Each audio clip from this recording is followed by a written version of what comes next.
Witamy z Australii! Mamy już oficjalnie wiosnę, więc wróciliśmy z 33 plus stopni w Japonii i mamy obecnie 26, więc jest super. I jedziemy na wycieczkę. Patryk, przywitaj się. Siema. Z kolejnych ciekawostek to paliwo poszło do góry. Odkąd wyjechaliśmy, w sumie to już poszło do góry przed wyjazdem naszym, ale tutaj wcześniej było tak, że szło do góry i zaraz potem malało. Szło do góry i malało. I obecnie kosztuje $1,90 za litr, a najmniej jak płaciliśmy to było nawet $1,50 za litr. Patryk zawsze lubi drzwi zostawić otwarte, co bym się nawdychała pięknego zapachu, który tak przecież uwielbiam. Tutaj możecie zobaczyć, ile jest, o już nie możecie, ale zawsze mamy problem, bo wokół Brisbane, żeby wyjechać z Brisbane jakieś 4 czy 5 toli. W samym mieście Brisbane jest 7 płatnych autostrad i mostów. No właśnie. A jakbyście się zastanawiali, co się zmieniło w naszym cudownym mieście, to też nie za wiele, ale wybudowali nowy most, w sensie oni go budowali już jakiś czas oczywiście, ale teraz po prostu już stoi. Tamten taki tam, to jest nowy most. Jeszcze co do tej wiosny, powiedziałam, że już jest wiosna tak bardzo randomowo. Tak, te vlogi są nagrywane wciąż w czasie powiedzmy teraźniejszym. Wiosna tutaj zaczęła się 1 września i będzie trwała do 1 grudnia. I potem zacznie się lato. Także lato nadchodzi wielkimi krokami już teraz. My jesteśmy jak najbardziej gotowi. Będą przygotowania świąteczne, vlogmasy w klimacie 33 stopni. Dojechaliśmy już na miejsce, jak widzicie jest pełno aut. Australijczycy bardzo lubią, tak jak my, spędzać weekendy aktywnie, chodząc. I zobaczyliśmy też znak, że gdzieś są ananasy na sprzedaż za $3, więc idziemy zobaczyć. Widzicie, tu jest napisane, że za $3 gdzieś jakimś shed, ale nie możemy go znaleźć, więc nie wiemy. A takiego ananasa od kogoś to bym zjadła. Zobaczymy, może gdzieś tam dalej. Proszę bardzo, przyjechaliśmy na Ngungun, tak Patryk na to mówi. I tak, jesteśmy tutaj, idziemy tutaj i wracamy chyba. 1,5 kilometra w jedną stronę, to już pamiętam. I ile ma to być? 50 minut? No jakoś tak. No okej, idziemy. Zobaczymy, co spotkamy po drodze. Węże, pająki i te sprawy. 2 godziny od gwiazd. Tada! Znajdziemy się na górze. No dobra, tam jest góra. A to zaraz tam pójdziemy. Okazało się, że zajęło to 26 minut. Już spaliliśmy 236 kalorii. Idziemy dalej. 180 metrów w górę. Teraz Czyli już pewnie mega mało. nie wiem. Zaraz będzie jakieś 200. No, zobaczymy.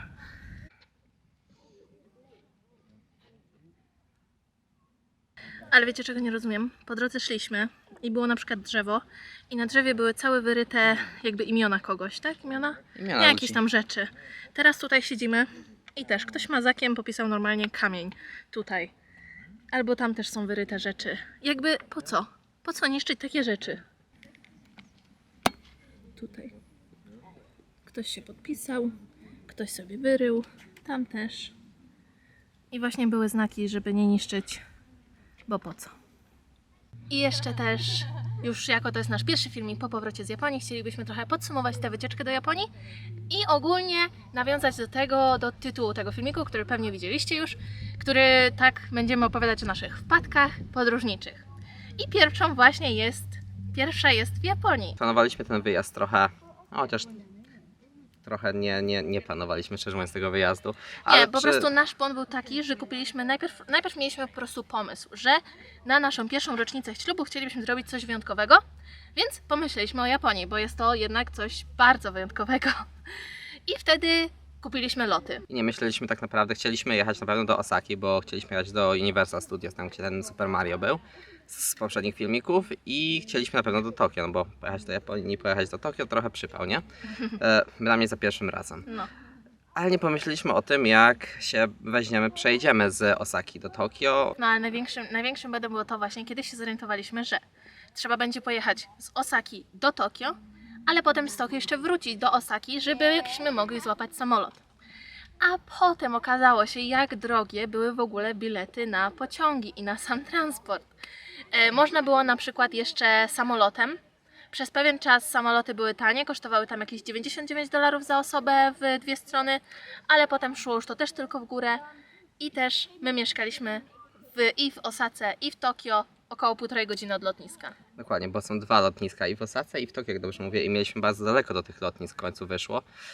Na to, chociaż bukowaliśmy bliżej lotnisk, ale nie do tych, do których powinniśmy.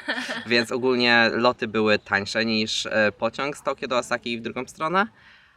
Ale taksówki do tych lotnisk były Ogólnie dojazd katastrofalne. do samego lotniska też, że po prostu ogólnie potem jeszcze dodatkowo ile czasu byśmy na to zmarnowali, ze wszystkim nie opłacało się to kompletnie. Potem uznaliśmy, że kupimy po prostu ten JR Pass, o którym też już mówiłam w filmiku z Japonii. No ale ostatecznie potem uznaliśmy, że ten pas w sumie wyjdzie nas tyle samo, co te pociągi na ten szybki pociąg Shinkansen. Więc tak wyszło, że zakończyliśmy to tym, że zapłaciliśmy 800 zł za pociąg w dwie strony z Osaki do Tokio, plus dodatkowo zapłaciliśmy bez sensu, no bo zapłaciliśmy za te loty z Osaki do Australii zamiast z Tokio do Australii. Także tak, to była nasza wpadka organizacyjna. Także lekcja z tego jest taka, że jak bukujecie coś, to najpierw sobie rozpiszcie plan, popatrzcie, czy ten plan ma sens i wtedy bukujcie. Jakie lotniska i gdzie one są i dokąd latają samoloty z tych lotnisk. Tak, bo na przykład też i warto też sprawdzać, bo właśnie my, nie wiem czemu, po prostu uznaliśmy, że sprawdziliśmy loty z Osaki do Australii i z Tokio do Australii i te z Tokio były powiedzmy o $100 droższe i my uznaliśmy, aha, no to weźmiemy tańsze, po co dopłacać te $100. Okazało się, że z pociągami ze wszystkim warto było dopłacić te $100. 3 razy więcej zapłaciliśmy za to. Tak. A taki widok jest po drugiej stronie. Tutaj widzicie pełno domów i przysięgam wam, każdy z tych domów ma panel słoneczny na dachu. No bo czemu nie, w Australii tyle słońca, to się generuje energia.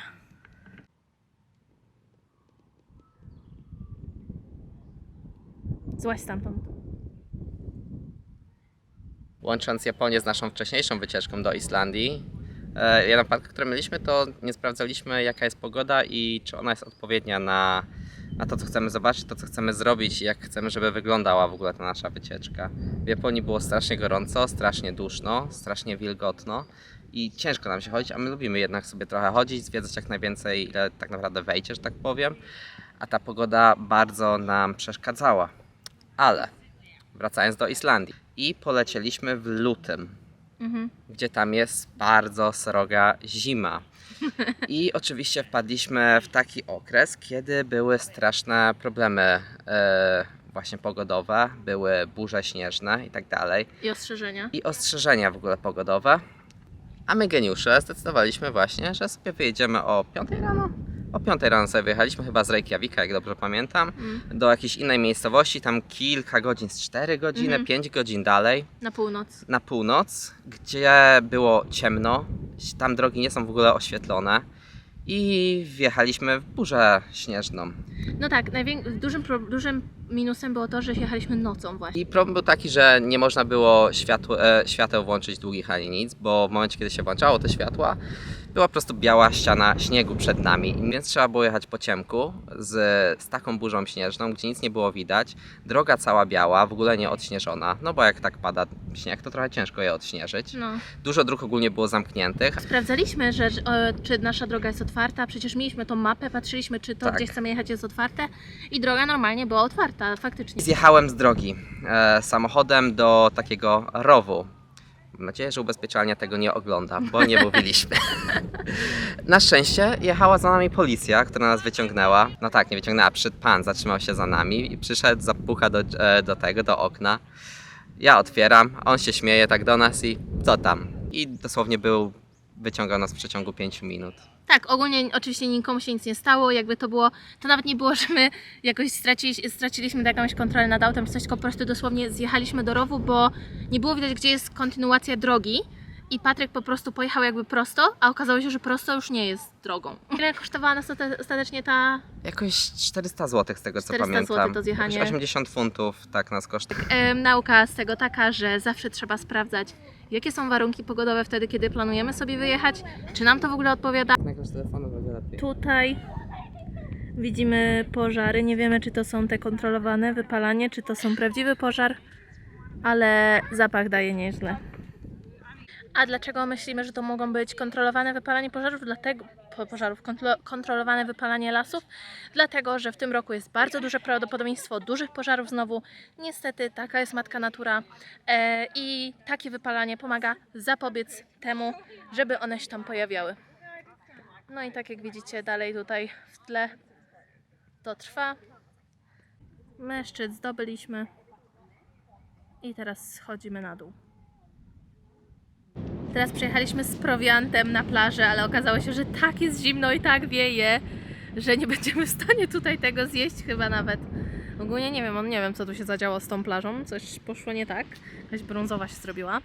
Tutaj mega wysokie drzewa i ładne bloki. Ale tak, jesteśmy chyba to jest miasto, tak? Redcliffe. No to dzielnica Brisbane, nie wiem szczerze mówiąc. Aha, no wygląda jak oddzielne miasto. Ale tak, ludzie tam piknikują, bo są cieplej ubrani, nie to co my. Po drodze wstąpiliśmy do sklepu i czy to jest normalne? Jeszcze nie było Halloween. No ale nie ukrywam. Postawiłabym, nawet w naszym mieszkanku bym postawiła. Fajne. Tutaj ile kosztuje ta? Ta duża? Ta 1100. Aha, ta $1100 kosztuje. 2500 ponad złotych. Tak, Ale jaka ładna, widzisz? Tam cała alejka już jest świątecznych rzeczy. no, jest oświecona i w ogóle. Aha, to jest przyczepione. A ceny owoców w Australii są bardzo śmieszne, bo one zawsze zależą, zresztą pewnie jak wszędzie, od sezonu. Tutaj mamy na przykład arbuza za $28 każdy. Czyli takiego jednego arbuza możecie mieć za $28. 70 złotych ponad. No to drogi arbuz. Ciekawe czy dobry. Już wróciliśmy do domu, ubraliśmy bluzy, bo naprawdę wiatr zaczął szaleć. Ale teraz przyszliśmy do naszego ulubionego miejsca, czyli na dach naszego budynku. Jak już pewnie widzicie w tle jest właśnie, jak to się nazywa, złota godzina po polsku. No po prostu zachód słońca, więc wszystko pięknie wygląda. Patrzcie jak to wygląda, zresztą już pokazuję. Zróbmy odwrót, o tak o. Proszę bardzo. Przepięknie wygląda wszystko. Jak zawsze i palmy, a tam samolot leci. Tak. I już tak kończąc nasz filmik, jeszcze mamy tylko około 2 opowieści o naszych wpadkach podróżniczych. Kolejna to jest bardzo ciekawa. Wzięliśmy udział w takiej loterii, można powiedzieć. Loterii jakby tak. Wtedy kupuje się jakby 2 bilety takie losowe i dostaje się miejsce, do którego można lecieć na wakacje właśnie. I to może być od super cudownych miejsc jak Dubaj i Kuba. Kuba, tak, i kończyło się to na Gdańsku. Nawet w Gdańsku, tak. To była taka loteria. Płaciło się 99 funtów za osobę za wstęp, bo my to braliśmy jak jeszcze mieszkaliśmy w Anglii. 99 funtów za osobę za wzięcie udziału i wtedy mieliśmy dokładny dzień podany, kiedy będą wyniki tej loterii i wtedy dowiemy się dokładnie, kiedy lecimy i gdzie lecimy. Dokładnie. I to wliczało właśnie loty i Hotel. Tak. dokładnie. A przejazd jakiś? Nie, przejazdów nie. Tak. I ogólnie, no ciekawy bardzo pomysł, bo no wiadomo, że ludzie tu przyszli teraz, No i ciekawy bardzo pomysł, bo właśnie jest tak, że nie wiecie nigdy gdzie polecicie, kiedy polecicie, więc jak ktoś ma tą możliwość zostania takim elastycznym, to jest bardzo fajne. No i nam się trafił, jak to jest, Mediolan. Mediolan, tak. Nie, Tak. Lake Como nam się trafiło, co jest przy Mediolanie, więc po prostu tak. Aha, okej, tak, Lake Como, czyli jezioro Como we Włoszech, no a obok jest Mediolan. Więc tak, wszystko było super, my wzięliśmy wolne w pracy, zaplanowaliśmy, już mieliśmy jechać, wieczór przed 20, a my się zorientowaliśmy, że nie mamy testów na tą chorobę, która wtedy panowała. Bo trzeba było testy, my tego kompletnie nie ogarnęliśmy, to już była końcówka w ogóle chyba tej całej pandemii, tego wszystkiego, więc dlatego my też tak nie do końca ogarnęliśmy to. Leciałam z głowy kompletnie, Tak. więc szukaliśmy na hura jakiegoś miejsca, co może zrobić nam testy. Oczywiście była to godzina 20, było już późno, nie wiem czy nawet nie później. No nie dało się już zrobić testów, nie dało się nic zrobić, więc musieliśmy dopłacić, przebukować sobie bilety z rana, tam z 8 rano na 13, żeby zdążyć zrobić testy na lotnisku i to wszystko. I tak też zrobiliśmy i ostatecznie straciliśmy tak naprawdę prawie cały dzień, bo w hotelu byliśmy dopiero około 18 czy 19. Tak, więc z wycieczki 3,5-dniowej się skończyło na 2,5-dniowej tak naprawdę. Ogólnie dalej było fajnie, No ale... tak, ale no. tak, taka wpadka. Jeszcze jedna taka bardzo szybka ciekawostka. Braliśmy ślub właśnie, tak z tej okazji też z rocznicy byliśmy w Japonii. Braliśmy ślub rok temu w Sopocie, w Polsce. I zabukowałam nam Airbnb, żeby mieszkać w Sopocie przed samym ślubem, bo nasze domy rodzinne nie są w Sopocie, a my chcieliśmy po prostu być bardzo blisko tego miejsca, gdzie braliśmy ślub, więc wzięliśmy sobie Airbnb. I takie piękne, naprawdę, białe ściany wszędzie. Zadbałam o to, żeby po prostu potem, jak będą zdjęcia, żeby to było ładne. Więc my to zabukowaliśmy dużo z wyprzedzeniem, przed jakiś Z pół roku. no, pół roku przed ślubem, więc wszystko było zaklepane, miejsce wyglądało bardzo normalnie, jakby miało opinię, wszystko było ok. No i dosłownie my tam przyjeżdżaliśmy dzień przed ślubem, wieczór przed ślubem. Więc my tak, jeszcze w ogóle wtedy nie umieliśmy naszego pierwszego tańca, bo jeszcze sobie musieliśmy go ułożyć. I mój tata właśnie nas podwiózł tam na to Airbnb i było napisane, że żeby dostać klucze, trzeba gdzieś zadzwonić. Ja dzwonię, a pan mówi, że o nie, to miejsce już nie jest nasze. A my tak, co? I ja jestem na tym telefonie tego pana, co? I tak, po 3 rozmowach przez telefon z panem doszliśmy do tego, że to było ich, ale sprzedali to innej firmie, ale nigdy nie zdjęli tego z Airbnb, więc oni nie mają dostępu do tego mieszkania i nie mogą go nam dać. Więc my w ostatniej chwili musieliśmy bukować nowe Airbnb w Sopocie, a jak kiedykolwiek byliście w Sopocie, to wiecie, jakie tam są ceny, a wyobraźcie sobie ich z dnia na dzień. I jeszcze w sierpniu. Oj, w sierpniu, tak. I tak, to tyle. To jeszcze, wydaje mi się, nie były wszystkie nasze historie, ale to takie główne, które przyszły nam do głowy. Więc dziękujemy za oglądanie i do zobaczenia.